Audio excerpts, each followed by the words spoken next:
The Lion of the Forgotten Empire. A historical fiction in 4 parts. Part 1, The Fall of the Empire. The Empire of Askara once stretched from the burning deserts of the south to the frozen mountains of the north. Its banners, crimson and gold, fluttered proudly above cities built of marble and stone. Merchants traveled safely under its laws. Poets sang under its patronage. And soldiers marched believing the empire would last forever. But empires never fall in a single night. They rot slowly from within. In the year 1193 AD, Emperor Valerian II sat upon a throne that was already cracking. He was old, tired, and surrounded by men who smiled too much. The treasury was empty, the provinces restless, and the army divided between loyalty and hunger. Far from the capital, in a small border town named Rathmere, a boy was born on a stormy night. His mother named him Aurelian, unaware that history had just taken its first breath through her child. Aurelian's father was a blacksmith, a man of iron hands and silent honor. From him the boy learned discipline. From his mother he learned stories of old heroes, lost kings and broken crowns. When Aurelian was 10, imperial tax collectors arrived. They took grain, tools, even children for forced service. When his father protested, a soldier struck him down in the mud. That night, something ancient awakened inside the boy. Part 2, Blood and Oaths. By 16, Aurelian was no longer a boy. He had run from Rathmere after his parents died in a winter famine, caused by imperial neglect. Alone, hungry, and burning with quiet rage, he joined a band of mercenaries known as the Iron Wolves. War became his teacher. He fought rebels, bandits, and imperial enemies alike. He learned strategy not from books, but from blood-soaked fields. Unlike others, he did not enjoy killing. He endured it.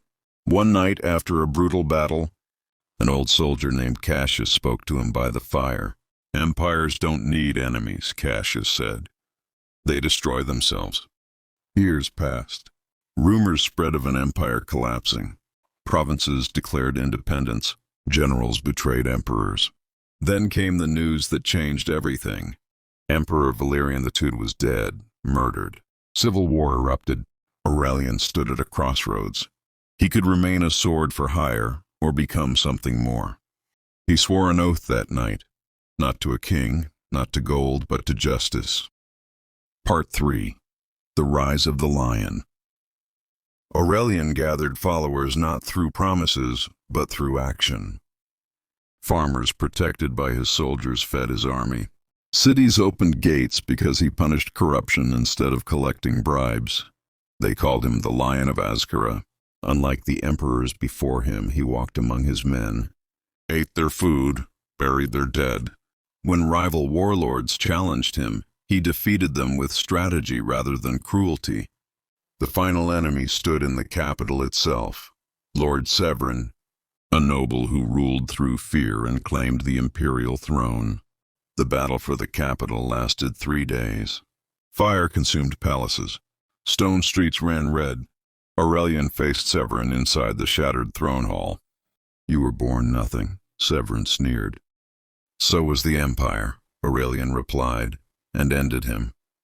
When the dust settled, the people knelt before Aurelian. They offered him the crown.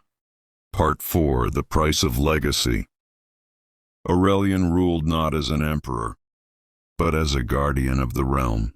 He refused divine titles, golden statues, and endless wars. He rebuilt roads, restored laws, and returned land to the people. Yet peace has a cost. Years later, older and scarred, Aurelian stood alone on the palace balcony.